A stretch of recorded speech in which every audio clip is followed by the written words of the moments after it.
Welcome to Ethiopia Today. Ethio Sudan border dispute must not be a time bomb. The militarized governments of Sudan and Egypt and their Ethiopia-based treasonous and terrorist lackeys, most notably, the Tigray People's Liberation Front, TPLF, in the north and the Oromo Liberation Army, OLA, in the south and west are operating in concert to dismantle Ethiopia and derail Ethiopia's mammoth and transformative project, the Grand Ethiopian Renaissance Dam, the GERD, says Aklog Barara. Sudan and Egypt are taking advantage of Ethiopia's internal instability. Their primary intent is to stop the third fill of the GERD this Ethiopian winter. The purpose of this commentary is to alert the international community as well as Ethiopians in the diaspora that behind Sudan's unprovoked aggression and annexation of Ethiopian lands is the government of Egypt. It is no longer a secret the Sudanese military led by General Abdel Fattah al-Burhan is conducting aggression and proxy wars against Ethiopia on behest of Egypt's militarized and warmongering government led by General al-Sisi. Both leaders support the TPLF and the OLA. The concert wishes to destabilize and balkanize Ethiopia. The Ethiopia-Sudan border conflict is a Trojan horse, Aklog Barara added. Ethiopia and Sudan share a border line that spans 1,600 kilometers. Their long-standing border dispute has been a source of tensions for decades. But it is solvable. The two countries established a border demarcation commission that is still functioning.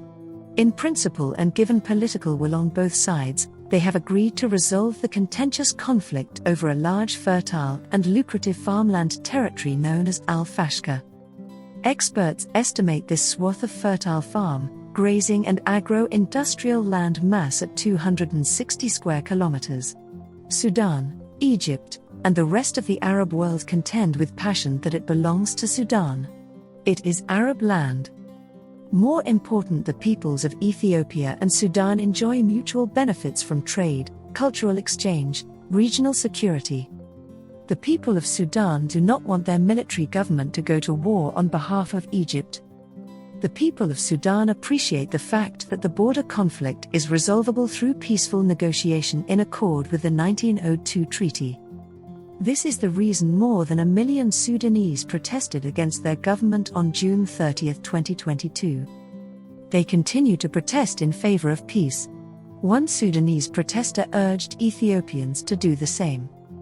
Following the treasonous act by the TPLF in November 2020, on December 23, 2020, the Sudanese military government mobilized and positioned menacingly heavily armed Sudanese military units on the Ethiopia border.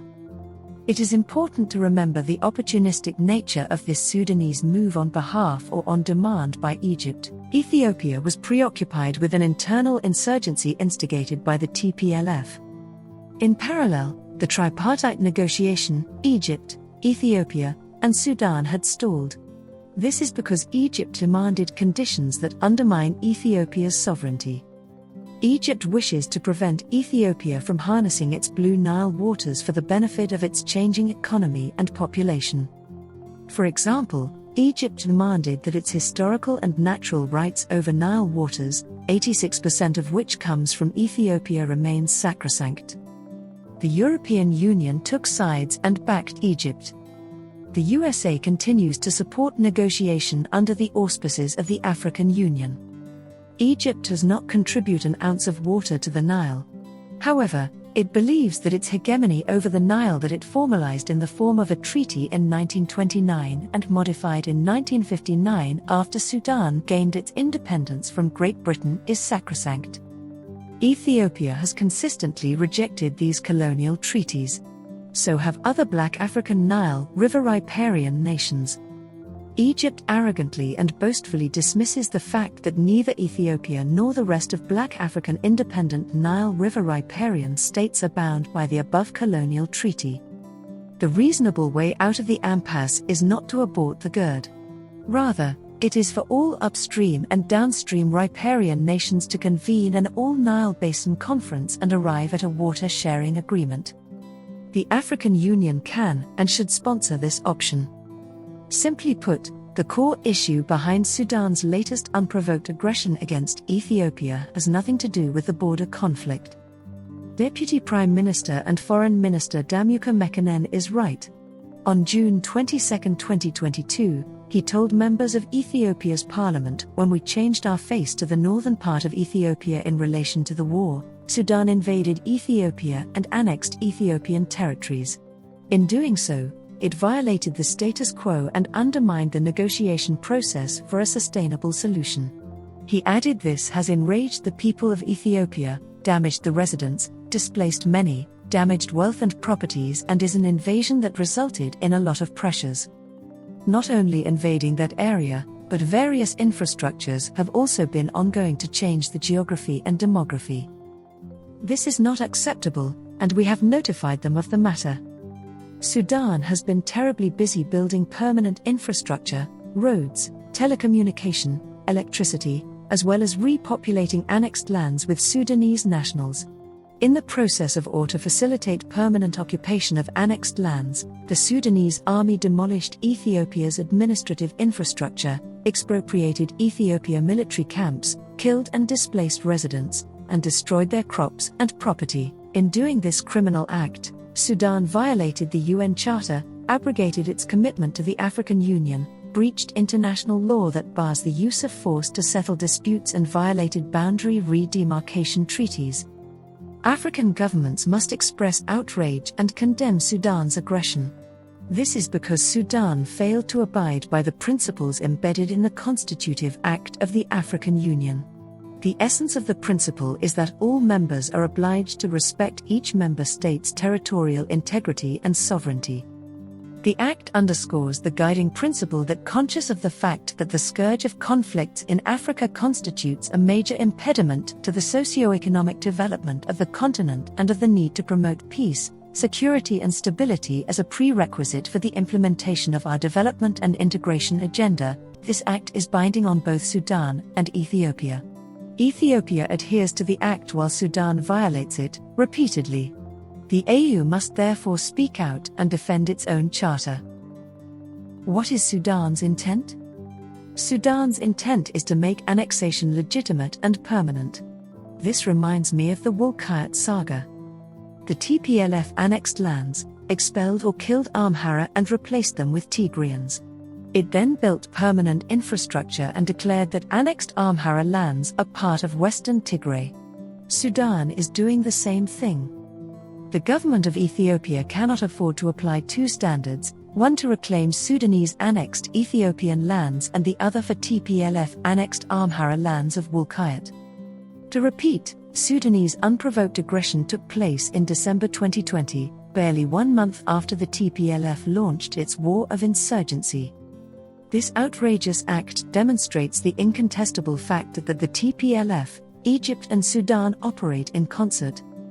Anyone who believes that the TPLF is not treasonous must check this anti-Ethiopia plot concocted by Egypt and conducted by the Sudanese military and the TPLF, the Trojan horse.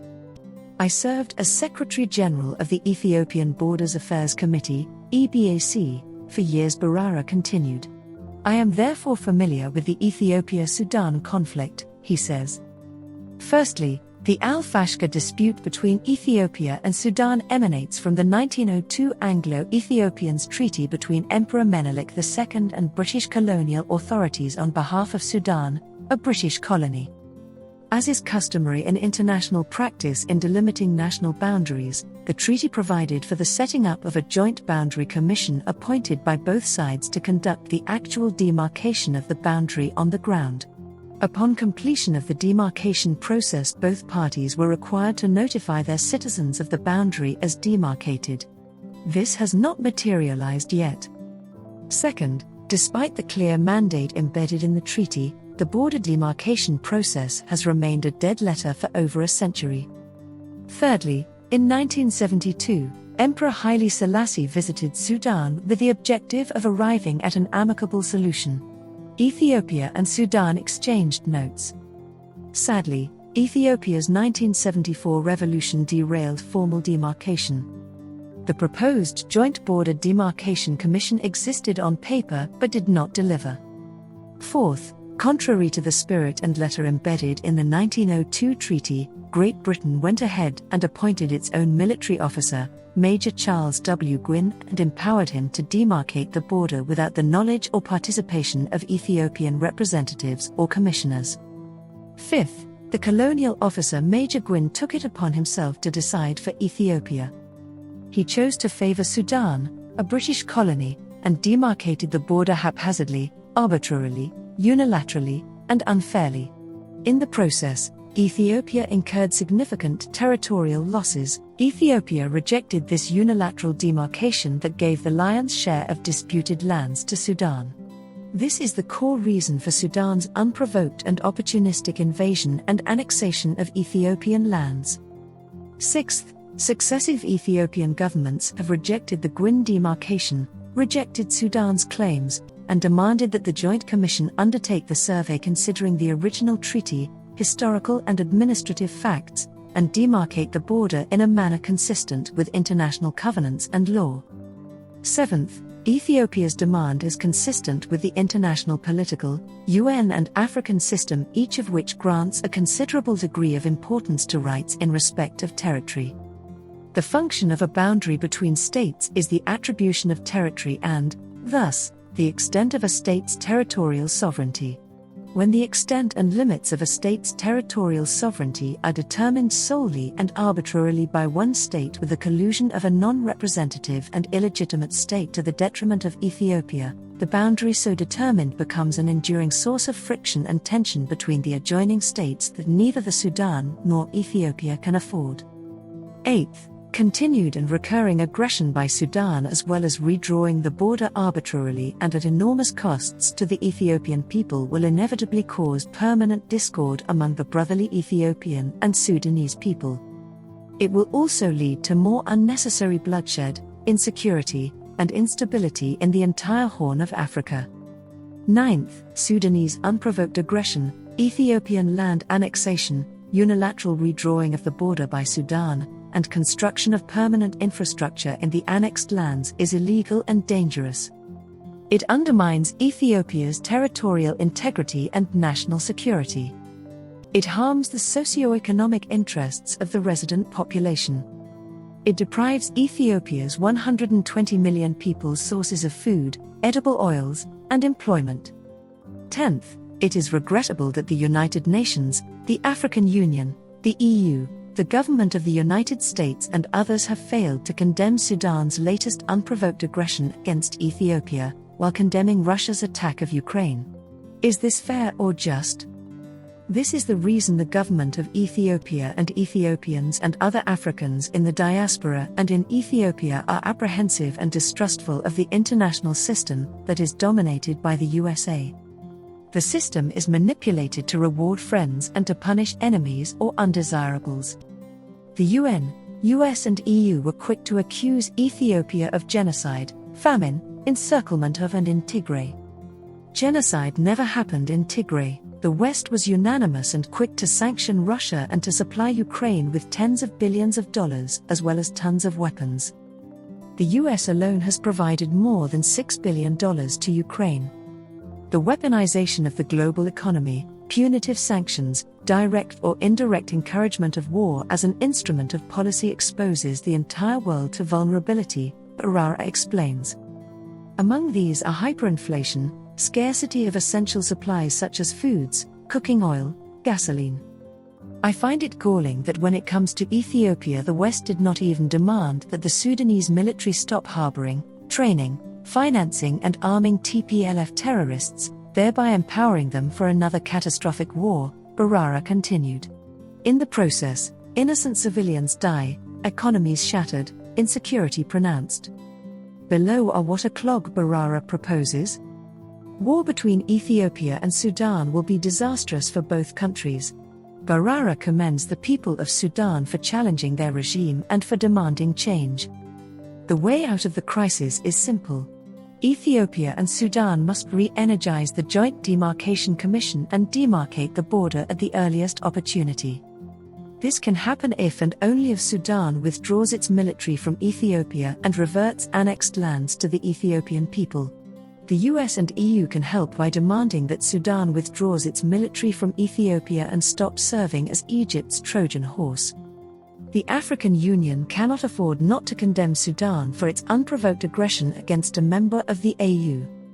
Further, to be credible, the AU must demand that Ethiopia and Sudan settle their border conflict through their joint commission. Finally, Ethiopians and the rest of Africa must demand that Egypt ceases promoting, financing, and enabling proxy wars against Ethiopia.